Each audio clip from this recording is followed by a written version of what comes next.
Knock knock. আমরা আছি academy of fine আর্টসের নিউ সাউথ এবি গ্যালারিতে।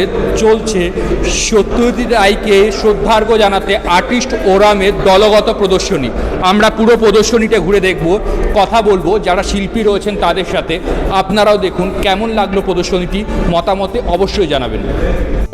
আমার নাম হচ্ছে আলী আকবর আর আমার রেসিডেন্স হচ্ছে পোর্ট ব্লেয়ারে, proper capital Port Blair, Andaman Nicobar island. আচ্ছা, আপনার মোট কতগুলি ছবি প্রদর্শিত হচ্ছে? আমার এখানে দুটোই আছে, দুটোই মানে অ্যাক্রেলিক অন ক্যানভাস, এই দুটো ছবি আছে। Acrylic and canvas. হ্যাঁ। আপনার রং ব্যবহারের ক্ষেত্রে আমি দেখলাম খুব ব্রাইট রঙকে এবং সেখানে একটা ভায়োলেটের একটা এফেক্ট কাজ, তার কি বিশেষ কোনো কারণ?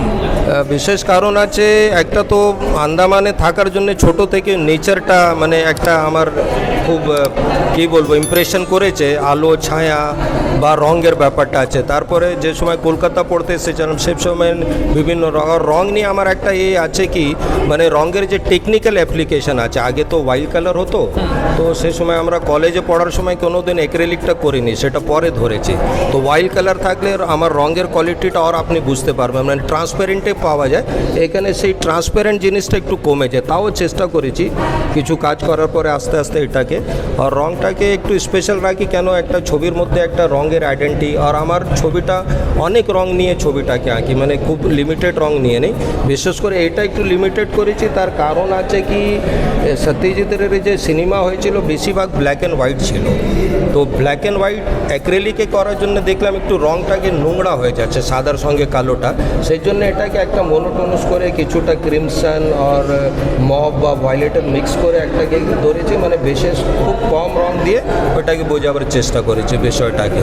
এবং আপনার ছবির ক্ষেত্রে আমি দেখলাম আপনি ব্লককে হ্যাঁ, এটা আমার একটা মানে করতে করতে একটা অ্যাকচুয়ালি ছবি আঁকার মধ্যে দুটো ব্যাপারটা, মানে আমার এটা চিন্তা, কেন আর্টিস্ট তো অনেকেই আছে কিন্তু আমার একটা ক্রিয়েটিভিটি বা সমাজের জন্য একটা চিন্তা, একটা সাবজেক্ট ছবির মধ্যে না থাকলে তো কমার্শিয়াল টাইপের ছবিটা আমি মনে করি ওটা একটু কমার্শিয়াল সেই রকমও ছবি করেছি।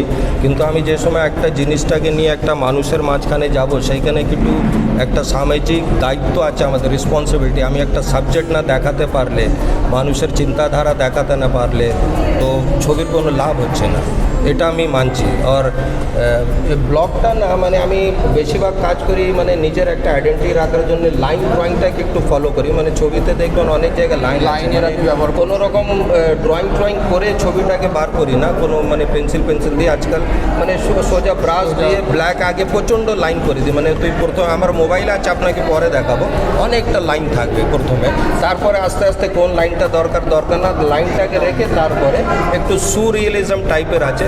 আর ব্লগটা বেশিরভাগ আঁকি কেন মেন সাবজেক্টটাকে একটু মানে করার জন্য, মানে ওইটাকে প্রমিনেন্ট করার জন্য কি মেন আমার যেরকম এই ছবিতে 3-4 পার্ট আছে, বাকিটাকে অফ করে দিলে। একটু সাইজ নিয়ে প্রবলেম আছে কেন আর একটু বড় করি তাকে রংটাকে আর ছড়িয়ে দেওয়া যায়, সাবজেক্টটা এতটাই থাকে কেন অত দূর থেকে আনাটা না মুশকিল বলে সাইজটা একটু লিমিটেড হয়ে গেছে ছবির। হ্যাঁ, এটা একটু মুশকিল হয়েছে। ধন্যবাদ আলী আকবর বাবু, আপনার সাথে কথা বলে ভালো লাগলো। না আপনাদের অনেক ধন্যবাদ। কেন আমি একটা কথা লাস্টে বলবো কি ছবি আঁকার সঙ্গে আর্টিস্ট অ্যান্ড আমার ডিসপ্লের সঙ্গে দুটো জিনিস খুব দরকার। একটা হচ্ছে প্রচার করা, মানে প্রচার বলবো না, মিডিয়া পার্সোনালিটি যে আমার ছবি আমার ব্যক্তিত্বটাকে নিয়ে একটা জায়গাতে মানে দিচ্ছে, সোসাইটিতে এটাকে দেখাচ্ছে বা করছে, সেই হিসাবে আমাদের চেনাটা এটাকে, সেই জন্য আপনাদের অনেকটা আমি কৃতজ্ঞ, ধন্যবাদ করি আপনারা এসেছেন। আপনাকে আর একটা রিপ্রেজেন্টেশন আছে আমার আন্দামান থেকে, আমাদের বন্ধু বিশেষ করে এনার এত ভালো আমার একটা 90 গ্রুপ আছে, তাদের মানে সাপোর্টের জন্য আমি এটা করতে পারছি, নাহলে খুব মুশকিল কাজ এটা অত দূর থেকে এসে। Thank you. আমার নাম ভাস্কর ভট্টাচার্য। আচ্ছা ভাস্করবাবু, আপনার মোট কতগুলি ছবি প্রদর্শিত হচ্ছে? আমার এখানে 11টার মতন আছে। 11? কারণ সত্যজিৎ রায়কে তো 11টা দিয়ে ফুলফিল করা যায় না, এটা একটা বিশাল ব্যাপার। 11টা ছবি একটা লিমিটেড বলা যায়, আমি তাকেই কোনো রকমের এটা মানে নাটসেল সত্যজিৎ রায় এই আর কি। এবং আমি দেখলাম আপনার ছবির মধ্যে যেমন পেন্টিং আছে, ড্রয়িং আছে কিছু। কারণ ড্রয়িং থাকার কারণ হচ্ছে সত্যজিৎ রায় ভালো ইলাস্ট্রেটার, মানে দুর্ধর্ষ ইলাস্ট্রেশন, যে ইলাস্ট্রেশন মানে ড্রয়িংয়ের একটা মেন মানে মেরুদণ্ড যাকে বলা হয়। ওনার প্রতি কটা কাজ যেগুলো ওনার যেমন মুভি তৈরি হয়েছে তারও প্রতি কটা মানে এই স্লট উনি কিন্তু ইলাস্ট্রেশন করেই করতেন এবং ইলাস্ট্রেটার হিসাবে ওনার বিরাট নাম ছিল এবং নো ডাউট উনি বিখ্যাত ইলাস্ট্রেটার। ওই জন্য ড্রয়িংটা আমি রেখেছি যেহেতু, আর ব্ল্যাক অ্যান্ড হোয়াইট রেখেছি যেহেতু উনি তো প্রিন্টিংয়েও একটা বিরাট জায়গা ছিল ওনার, যেমনি সন্দেশে তো সন্দেশ তো কোনো আর মানে ভাবাই যায় না যে টাইপোগ্রাফি করেছেন সন্দেশের লেখা টেখা, ওটা তো কমার্শিয়ালি বিরাটভাবে ফ্রন্টগুলোকে ব্যবহার অসাধারণ, বাংলা ফ্রন্টকে যে ওইভাবে করার ক্ষেত্রে ওনার তো কৃতিত্ব অনস্বীকার্য, অসাধারণ। তো আপনার মাধ্যম কি ব্যবহার করেছেন আপনি? এখানে মাধ্যম আছে, একটা হচ্ছে টেম্পারা, আমাদের সবচেয়ে ওল্ড মিডিয়াম, মানে হচ্ছে ইন্ডিয়ান পেন্টিং বা ইন্ডিয়ান স্টাইল অফ আর্ট, যাতে টেম্পারা একটা বিশাল জায়গা নেয় অবশ্যই, কারণ টেম্পারা আমাদের ইন্ডিয়ান পেন্টিংয়ে পাওয়া যায় টেম্পারা, আমাদের যেমনি ফোক পেন্টিংয়ে টেম্পারার ধরনটা পাওয়া যায়, আমাদের যেমনি রাজপুত পেন্টিংয়ে ফ্রেস্কোতেও টেম্পারার এই পাওয়া যায়, রয়েছে মোগল টেম্পারা। হ্যাঁ, ওই জন্য টেম্পারা, আর এই ওয়েদারের জন্য টেম্পারাটা আমার মনে হয়েছে সুটেবল, এবং আমি তাতে অনেক বেশি সাবলীল, মানে আমি তাতে মনে করি আমি নিজেকে অনেক বেশি এক্সপ্রেসিভভাবে ওটা আমার কাজটাকে এক্সপ্রেশন আনতে পারি। হ্যাঁ, টেম্পারা যেন ওর একটা সফটনেস আছে, কালার সফটনেস আছে, ওর একটা মানে কী বলবো, একটা রঙের ভিতরে একটা স্তর, যেটা রঙের স্তরের একটা বিরাট ব্যাপার আছে। একটা বোঝা যায় তো টেম্পারার ক্ষেত্রে। ওই জন্য টেম্পারাটাকে আমি ভালোবাসি এবং টেম্পারাতেই আমি ম্যাক্সিমাম কাজ করে থাকি এবং টেম্পারাতেই করেছি আসলে। আর ড্রয়িং আর টেম্পারা আমার চাইনিজ ইঙ্ক, যেমন অনেকেই জায়গায় লেখা আছে কলম আর এই চাইনিজ ইঙ্ক, এখন তো চাইনিজ ইঙ্ক নেই, এখন হচ্ছে আমাদের ক্যামেলের যেটা ব্ল্যাক ইঙ্ক, সেটা ইউজ করেছি। যেমনি এটাতেও করেছি আমি, এটাতেই হচ্ছে এই জন্য ব্ল্যাক ইঙ্কে কাজ করেছি, এইখানটা হচ্ছে ব্রাউন ইঙ্কে কাজ করেছি, আবার আর করেছি যে মিডিয়ামটা সেটাও কিন্তু আমাদের পুরো ইন্ডিয়ান মিডিয়াম, মানে সেটা হচ্ছে আমাদের হচ্ছে হ্যান্ডমেড এক রকমের, এটাকে বলে নেপালি হ্যান্ডমেড। নেপালি নেপালি হ্যান্ডমেডের উপর ব্রাশ দিয়ে কাজ করেছি, চাইনিজ ইঙ্ক দিয়ে। ওই জন্য প্রিন্টিংটা আমার রয়েছে, প্রিন্টিং আমার ভালো লাগে এইটা করতে। রণদীপ মুখার্জি। রণদীপবাবু, আপনাদের প্রদর্শনীতে চলছে সত্যজিৎ রায়কে কেন্দ্র করে, আপনার কতগুলো ছবি প্রদর্শিত হচ্ছে এখানে? আমি এখানে দুটো ছবি এক্সিবিট করেছি, সত্যজিৎ রায়ের জলসাঘরের ওপরে আর চারুলতার ওপরে। জলসাঘর এবং চারুলতার ওপরে আপনি মাধ্যম হিসাবে কি ব্যবহার করেছেন? অয়েল, এই acrylic on canvas. Acrylic on canvas ব্যবহার করেছেন। আচ্ছা, আপনাদের দলের নাম? এটা হচ্ছে আর্টিস্ট অরাম। আর্টিস্ট অরাম। ওকে, কতজন সদস্যদের কাজ এখানে প্রদর্শিত হচ্ছে? এখানে আমরা 18 জন পার্টিসিপেট করেছি, তার মধ্যে স্কাল্পটারও আছে, আর এখানে প্রায় 60টা ছবি এক্সিবিট হয়েছে। 60টি ছবি প্রদর্শিত হচ্ছে, আপনাদের 18 জন শিল্পী। এখানে গ্রাফিক্স আছে আর ফটোগ্রাফসও আছে। যেহেতু সত্যজিৎ বাবু ওটার সাথে যুক্ত ছিলেন, আমরা সেটাকে মাথায় রেখে ফটোগ্রাফসটাকেও রেখেছি। আপনাদের প্রদর্শনী শুরু হয়েছে কবে থেকে? 6 তারিখ থেকে। 6 তারিখ থেকে। এটি চলবে কত তারিখ? 12 তারিখ পর্যন্ত। 12 তারিখ পর্যন্ত চলবে। অভিজিৎ গাঙ্গুলি। আচ্ছা, অভিজিৎ বাবু, আপনার কতগুলি কাজ প্রদর্শিত হচ্ছে? এখানে দুটি কাজ আছে। দুটি কাজ প্রদর্শিত হচ্ছে এবং আমি দেখলাম কাজগুলো আপনার ড্রয়িং বেস কাজ। হ্যাঁ হ্যাঁ, আচ্ছা, ড্রয়িং বেস। এবং সেখানে একটা কমিক্সের মতন একটা ব্যাপার আছে কাজগুলোর মধ্যে, সেভাবেই আপনি ওটাকে প্রেজেন্ট করেছেন। আপনি যদি বলেন একটু কাজগুলো সম্পর্কে। আপনি? হ্যাঁ, আমি একটু, কারণ সত্যজিৎ রায়, সত্যজিৎ বাবু কিছু কার্টুন করতেন, নিশ্চয়ই আপনাদের দেখা আছে। তা সেই হিসেবে আমি একটু কার্টুনটাই রাখতে চাইলাম। আচ্ছা, একটু কার্টুন বেস আর কি, পেন্টিং কার্টুন বেস। তার ছবিটি পথের পাঁচালিও বলতে পারেন, সাউন্ডনেস অফ কনস্ট্রাকশন, হারমোনিক্যাল একটা রিদম আর কি, যেটা সমস্ত লোকের সঙ্গেই জড়িয়ে থাকে, কোঅর্ডিনেট বা harmony in our daily life. সেই হিসেবেই করা। আমার নাম ভাস্কর ভট্টাচার্য।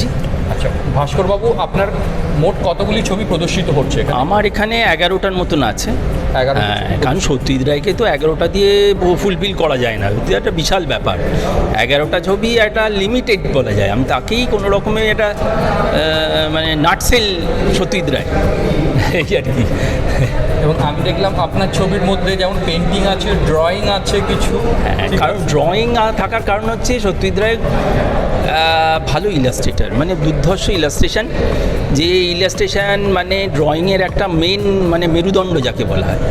ওনার প্রতি কটা কাজ যেগুলো ওনার যখন মুভি তৈরি হয়েছে তখন তারও প্রতি কটা মানে এই স্লট উনি কিন্তু ইলাস্ট্রেশন করেই করতেন এবং ইলাস্ট্রেটার হিসাবে ওনার বিরাট নাম ছিল এবং নো ডাউট উনি বিখ্যাত ইলাস্ট্রেটার। ওই জন্য ড্রয়িংটা আমি রেখেছি যেহেতু, আর ব্ল্যাক অ্যান্ড হোয়াইট রেখেছি যেহেতু উনি তো প্রিন্টিংয়েও একটা বিরাট জায়গা ছিল ওনার, যেমনি সন্দেশে তো সন্দেশ তো কোনো আর মানে ভাবাই যায় না যে টাইপোগ্রাফি করেছেন সন্দেশের লেখা টেখা, ওটা তো কমার্শিয়ালি বিরাটভাবে ফ্রন্টগুলোকে ব্যবহার করেছেন, বাংলা ফ্রন্টকে যে ওইভাবে করার ক্ষেত্রে ওনার তো অনস্বীকার্য, অসাধারণ।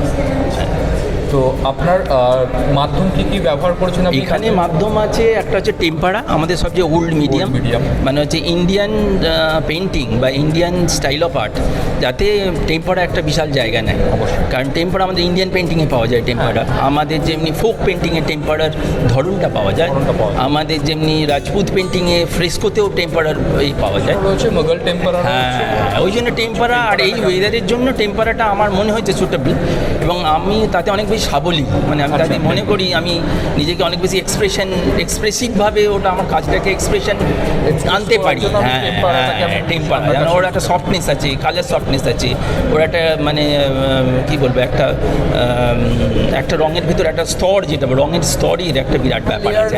একটা বোঝা যায় তো টেম্পারার ক্ষেত্রে। ওই যে টেম্পারাটাকে আমি ভালোবাসি এবং টেম্পারাতেই আমি ম্যাক্সিমাম কাজ করে থাকি এবং টেম্পারাতেই করেছি আসলে। আর ড্রয়িং আর টেম্পারা আমার চাইনিজিং, যেমন অনেকেই জায়গায় লেখা আছে কলম আর এই চাইনিজিং, এখন তো চাইনিজিং নেই, এখন হচ্ছে আমাদের ক্যামেলের যেটা ব্ল্যাক ইঙ্ক, সেটা ইউজ করেছি, যেমনি এটাতেও করেছি আমি, এটাতেই হচ্ছে এই জন্য ব্ল্যাক ইঙ্কে কাজ করেছি, এইখানটা হচ্ছে ব্রাউন ইঙ্কে কাজ করেছি, আবার আর করেছি যে মিডিয়ামটা সেটাও কিন্তু আমাদের পুরো ইন্ডিয়ান মিডিয়াম, মানে সেটা হচ্ছে আমাদের হচ্ছে হ্যান্ডমেড এক রকমের, এটাকে বলে নেপালি হ্যান্ডমেড। নেপালি হ্যান্ডমেড কাজগুলো করেছি, নেপালি হ্যান্ডমেডের উপর ব্রাশ দিয়ে কাজ করেছি, চাইনিজিং দিয়ে, ওই জন্য প্রিন্টিংটা আমার রয়েছে, প্রিন্টিং আমার ভালো লাগে এইটা করতে। আমার নাম বিনীতা বন্দ্যোপাধ্যায়। আপনার মোট কতগুলি ছবি প্রদর্শিত হচ্ছে? এখানে আমার 9খানা ছবি আছে। একটা ওই দরজায় ঢুকতেই সত্যজিৎ রায়ের পোর্ট্রেট যেটা আছে ওটা লিথোগ্রাফে করা। আচ্ছা। আমি কিন্তু মানে গ্রাফিক আর্টিস্ট, আমি কলাভবন বিশ্বভারতীর গ্রাফিক্সের স্টুডেন্ট ছিলাম, তো এখন লিথো করি পার্সোনালি। তো আমি স্পেশালি মানে আমাকে রণদা ইনভাইট করেছিল গ্রাফিক্স দেওয়ার জন্যই, তো লিথোতে কাজ করেছি। ছবির মাধ্যম হিসেবে আপনি তো দেখছি সোনার কেল্লা যেমন আছে, ঠিক আছে, আবার পথের পাঁচালিও আছে আপনার কাছে, ঠিক আছে, এদিকে এটা হীরক রাজার দেশে আছে, তারপর ওদিকেও আমি দেখলাম হীরক রাজ, গুপিগাইন বাঘাবাইন থেকে একটা আছে, ঠিক আছে, তারপর ওটাও হীরক রাজার দেশে। আমার সব থেকে বেশি ছাপ ছেড়ে যাওয়া ছবিগুলোর ওপরেই কাজ করা আছে আমার আর কি। ছাপ ছেড়ে যাওয়া ছবিগুলো নিয়ে ছাপ দিয়ে আমি কাজ করেছি। একদম একদম। আসলে একটা ব্যাপার আছে, মানে সত্যজিৎ রায়কে আমি খুব ছোটবেলা থেকে পেয়েছিলাম, আমি সন্দেশ পত্রিকার গ্রাহক ছিলাম, মানে ওনাকে সামনে থেকে দেখার এবং ওনার সাথে কথা বলার সুযোগ পেয়েছিল। এখন তখন তো আর মোবাইলের যুগ নয় যে ছবি তুলে রাখবো।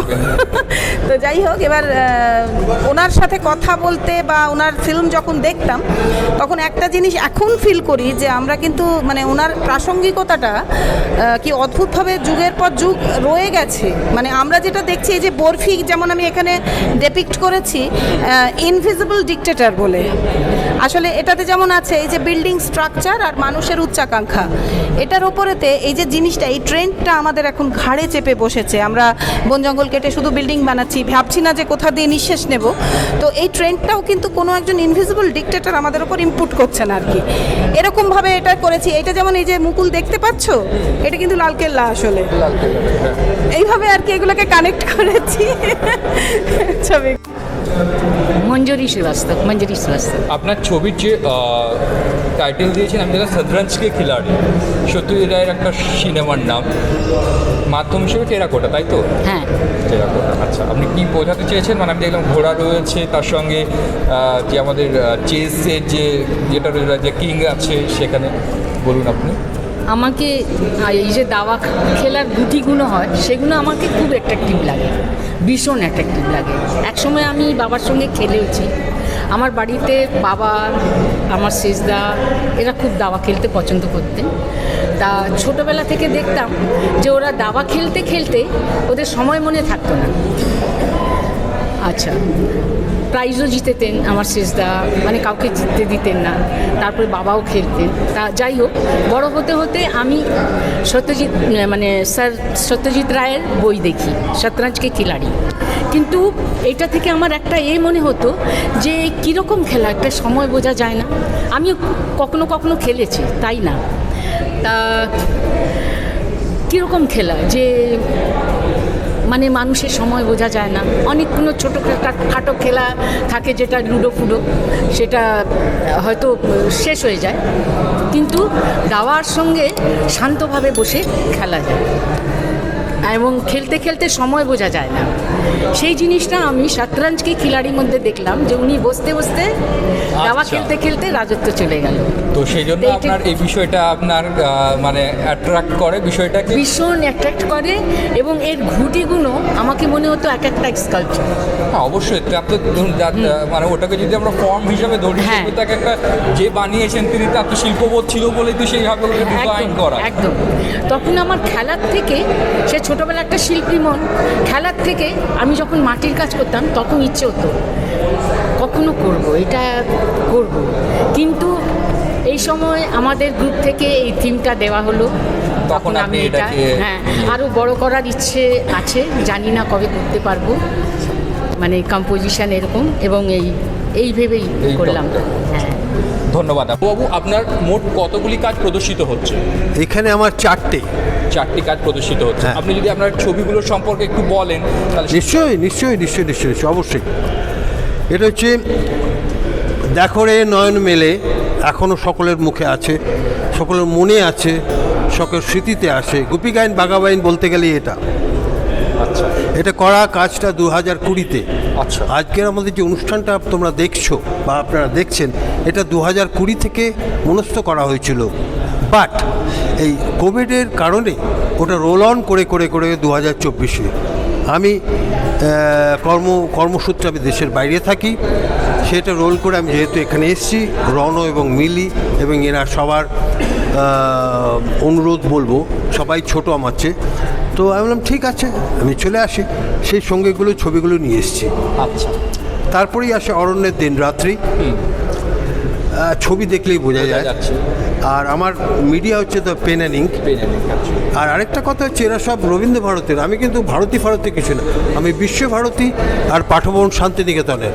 আচ্ছা, হ্যাঁ, আপনি পাঠভবন। হ্যাঁ, আমার গুরু ছিলেন সেলিম মুন্সি, এখনও আছেন সেলিম মুন্সি, তারপরে কি বলে ক্ষমা ঘোষ, তারপরে পরিতোষ বন্দ্যোপাধ্যায়। ক্লাস 5 থেকে আমার পেন্সিল ধরা শিখিয়েছিলেন পরিতোষ বন্দ্যোপাধ্যায়, উনি আজকে নেই, তবে ওনার যে ধরে দেওয়ার কাজটা ওটা নিয়ে আমার চলছে। তারপরে আসি সোনার কেল্লা, হ্যাঁ, ওই পেন অ্যান্ড ইঙ্ক মাথায় যা এসছে 2020-র কাজ এটা। এখানে আপনি কিছু গ্লিটারেরও ব্যবহার করেছেন, এখানে কিছু জায়গায় রয়েছে যে কাজ, ওটা হচ্ছে গ্লু আছে, কিছু গ্লু, আচ্ছা, জার্মান গ্লু আছে, if you apply it gets dries up, once it get dries up it start glittering. আচ্ছা, HOU। আর এটা হচ্ছে শতরঞ্জ কে খিলাড়ি, আচ্ছা, সিম্বলিক কিছু, সিম্বলিক কিছু, সো অল দোজ থিং, পনস এন্ড অল দিস। বিজয়বাবু, আপনার মোট কতগুলি কাজ প্রদর্শিত হচ্ছে? 7খানা কাজ প্রদর্শিত হচ্ছে। আচ্ছা, আমি এখানে দেখলাম কিছু আপনি মানে সিম্বলিক হিসেবে কম্পোজিশন কিছু কাজ যেমন রয়েছে, বা সরাসরি সিনেমা থেকে কিছু কাজকে একদম সরাসরি আপনি রূপ দিয়েছেন। আপনি যদি বলেন আপনার কাজগুলো সম্পর্কে। প্রথম হলো ভূতের রাজা দিলবর, এটা আমরা দেখেছি, এটা আমাদের কাছে একটা ফ্যান্টাসি ফিল্ম। আমরা জীবনে সবাই চাই যে এমন একটা মিরাকেল ঘটুক যে আমাদের দুঃখ কষ্ট থাকবে না, বিশেষ করে খাওয়া দাওয়া, বাসস্থান, পোশাক। এই জায়গাটায় যে আমাদের এস রায়, বিখ্যাত চিত্রনাট্য এবং চিত্র পরিচালক, তিনি ধরেছেন, এটা আমাদের কাছে একটা মজার। আর এইটা হলো সবচেয়ে বেশি জীবনধর্মী যে চলচ্চিত্র, যেটা দিয়ে সত্যজিৎ রায় সারা পৃথিবীকে জয় করেছেন বিভূতিভূষণের গল্প অনুসারে। এইটা আমাকে খুব নাড়া দেয়, আমি সেই ছোটোবেলা থেকে দেখেছি এবং এখনও দেখি। তার কয়েকটা অংশ আমি তুলে ধরেছি, গ্লান্সগুলো, যেটা একটা অচেনার এই আনন্দ এখানে সেই জঙ্গলের মধ্যে ঠাকুরের মুকুট নিয়ে রাজা সাজা, এখানে সেই হীরা ঠাকুরের পিসিমাকে হ্যাঁ। নোনা চুরি করে এনে খাওয়ানো। আর এইটা হলো সবচেয়ে হার্ট, যখন দুর্গা মারা গেছে। একদম মানে মানুষকে বিদীর্ণ করেছে, সেইটা দুর্গা মারা যাওয়ার পর। যার জন্য আমি এই চারটেকেই বাছাই করে নিয়েছি পথের পাঁচালী সিরিজ হিসাবে। তারপরে দেখুন এপাশে যেটা একটা সিম্বলিক, যে রাজাকে খান খান করতে হবে, দড়ি ধরে টান, তবে রাজা হবে খান খান। হীরক রাজার দেশে সেইখানে আমাদের এই যে মানুষের তিনজন প্রতিনিধি, গুপি, বাঘা এবং পণ্ডিত মশাই, এইটা আমি করবার চেষ্টা করেছি। আর এটা তো ওনার একটা লাইন আর্টের পোর্ট্রেট, ব্ল্যাক অ্যান্ড হোয়াইটে, এটা আমি করার চেষ্টা করেছি। আরও কিছু কাজ চলছে, এখানে তো অত কাজ দেওয়া যাবে না, তার জন্যই আমি এইভাবেই করেছি। কোনো কালারে আমি যাইনি, অনলি ব্ল্যাক অ্যান্ড হোয়াইট। কেন ব্ল্যাক অ্যান্ড হোয়াইটের একটা আলাদা মজা আছে, যেটা আমরা এখন ফিল করি, যখন ব্ল্যাক অ্যান্ড হোয়াইট ছিল তখন ফিল করি না। কিন্তু এত রঙিন চারদিকে রঙের অতিমাত্রা ব্যবহার হচ্ছে ফিল্মে, এবং নানা রকমের কারিগরি, যেটা আমাদের এখন আর ভাল লাগছে না। ওই জন্য এখনও তো ব্ল্যাক অ্যান্ড হোয়াইট কিনে কাজ করা হচ্ছে এবং খুব কঠিন। আমি নিজেও ফিল্ম লাইনে আর্ট ডিরেকশনে 2 বছর কাজ করেছি বহুদিন আগে, তখন রবীন্দ্রভারতীতে ভর্তি হওয়ার আগে, তখন আমার 21 বছর বয়স। সেইখান থেকে অনেক কিছু শিখেছি, অনেক কাজও করেছি। ওখানে ড্রয়িং করে দিতাম, ওরা সেট বানাতো। সেইখান থেকে দেখে দেখে আজকে যে আমরা যে আঁকছি, সেই সিনেমার থেকেও অনেক আইডিয়া আমরা নিচ্ছি। কেন সবসময় শিল্পের পরিভাষা হলো, শিল্প সবসময় নকল নবিশ। শিল্পীর মনের থেকেও যেটা আছে সেটাও নকল, কেন সে কোথাও দেখেছে, সেটা সে মনে গেঁথে রেখে তারপরে তার মধ্যে তার সুষমা মিশিয়ে সে এক্সপোজ করছে। That is art. তখন সেটা আর্ট হচ্ছে, যাকে আমরা এক কথায় বলি ব্যঞ্জনা, হ্যাঁ, ইংরেজিতে বলা হয় ফরমেশন। সে ফরমেশন দিয়ে একটা শিল্প তৈরি হচ্ছে, এইটুকুই।